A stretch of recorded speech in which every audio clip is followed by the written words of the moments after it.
चलिए आज कल हम लोग जो पढ़े थे कोऑर्डिनेट ज्योमेट्री के बारे में, निर्देशांक ज्यामिति के बारे में, उसी से रिलेटेड कुछ आपका बहुत ही इंपॉर्टेंट आपका थिंग्स है, तो टॉपिक है, उसी को हम लोग देख लेते हैं। ठीक है, तो यहाँ पे ये आपका VVI लिखा गया है जो कि एग्जाम के दृष्टिकोण से बहुत ही महत्वपूर्ण है और ये पूछा भी जाता है, हर एक सालाना पूछा चले जाता है। आपका लिखा गया बिंदु की स्थिति, कोई भी बिंदु जो कोऑर्डिनेट ज्योमेट्री है, निर्देशांक ज्यामिति में जो हम लोग कार्तीय तल खींचते हैं, ये आपका कार्तीय तल है। ठीक है, इस कार्तीय तल में कोई भी बिंदु कहां पर स्थित है उसी को बताना है। ठीक है, तो हम लोग कल चतुर्थांश के बारे में पढ़ लेते, चतुर्थांश क्या होता है। ठीक है, तो यहाँ पे हम लोग अभी क्या करते हैं, दिखाया गया बिंदु की स्थिति। जैसे सबसे पहले कहा गया कि एक्स अक्ष पर स्थित बिंदु के निर्देशांक क्या होगा। मान लीजिए कि कोई बिंदु एक्स अक्ष पे स्थित है। ठीक है, तो एक्स अक्ष पर स्थित बिंदु का निर्देशांक क्या होगा, इसको आप कैसे बताइए। तो एक्स अक्ष पर कोई भी अगर बिंदु स्थित होगा, एक्स अक्ष कौन है, एक्स ओ एक्स डैश, ये आपका एक्स अक्ष है।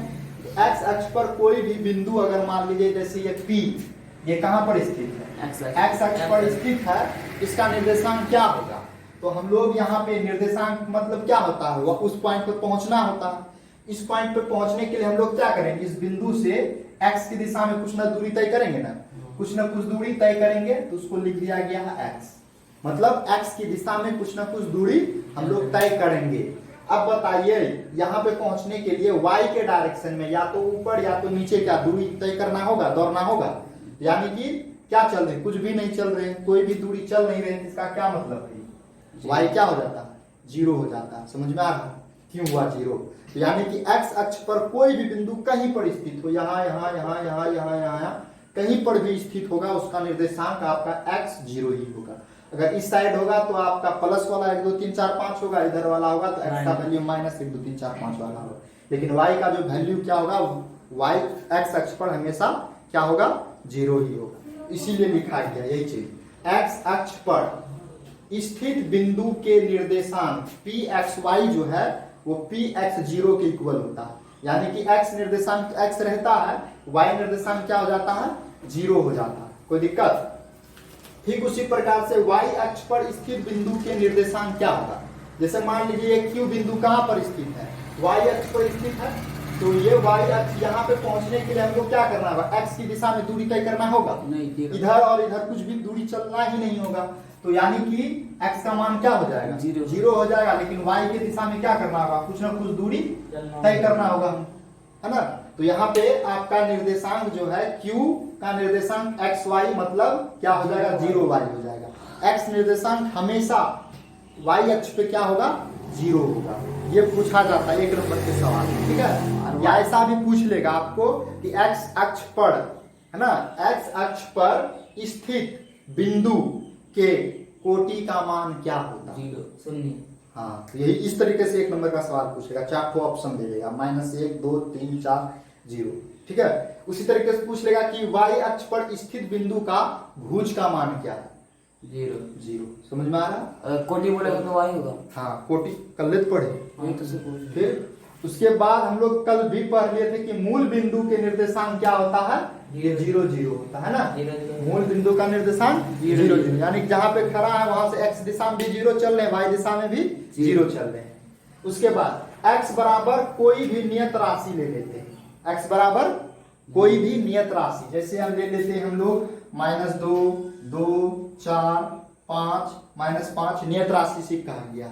ठीक है, अगर x का वैल्यू कुछ भी होगा, ये आपका 2019 में पूछा गया सवाल है कि x बराबर 2 का बिहार बोर्ड में x बराबर 2 का ग्राफ कैसा होता।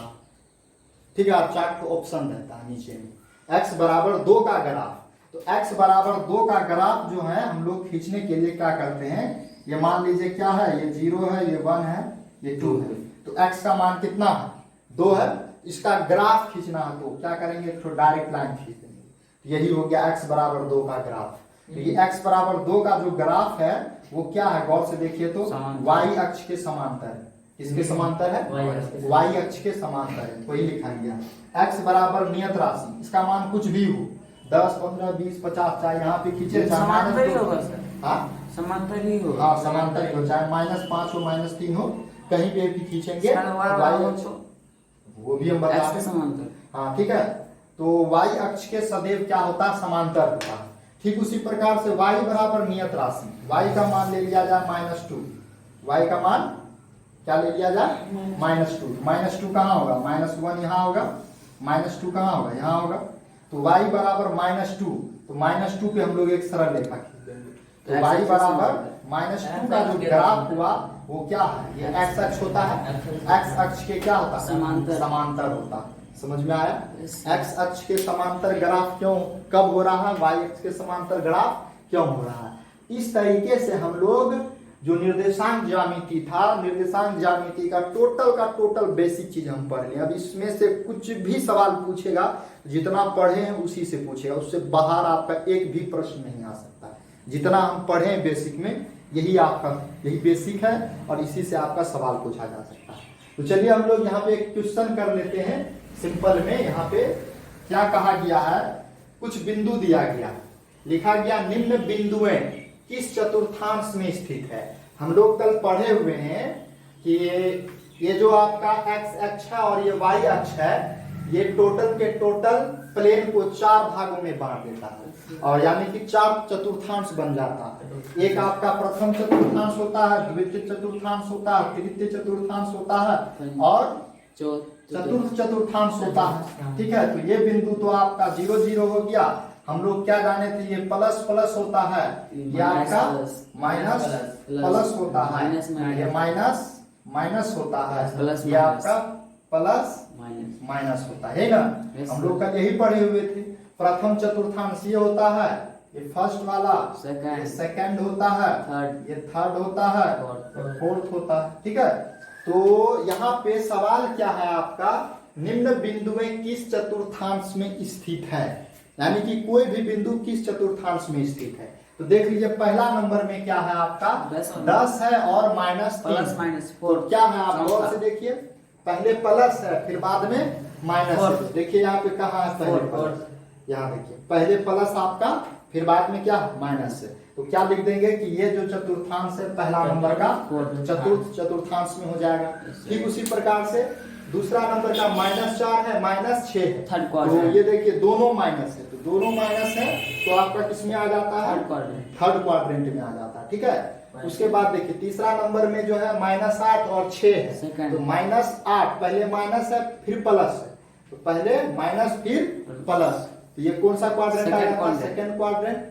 फिर यहाँ देखिए 3/5 है और ये क्या 5 है, पहला भी प्लस दूसरा भी प्लस, प्लस प्लस, तो ये किस क्वाड्रेंट में आ जाएगा, फर्स्ट क्वाड्रेंट में आ जाएगा। ठीक है, उसके बाद देखिए 3 0 है, 3 0 जो है आपका, तो 3 0 कहाँ होगा आपका, एक तो प्लस है दूसरा भी क्या प्लस ही है, तो फर्स्ट क्वाड्रेंट में ही होगा, लेकिन कहाँ पे होगा, एक्स अक्ष पर स्थित होगा, क्योंकि y का मान क्या है, y का मान 0। अभी हम लोग पढ़े थे किसी भी x अक्ष पर स्थित किसी भी बिंदु का निर्देशांक x 0 होता है ना, तो 3 0 x का मान कुछ भी हो सकता है, तो ये x अक्ष पर स्थित होगा। ठीक है, तो वही हम लोग वो भी लिख सकते हैं।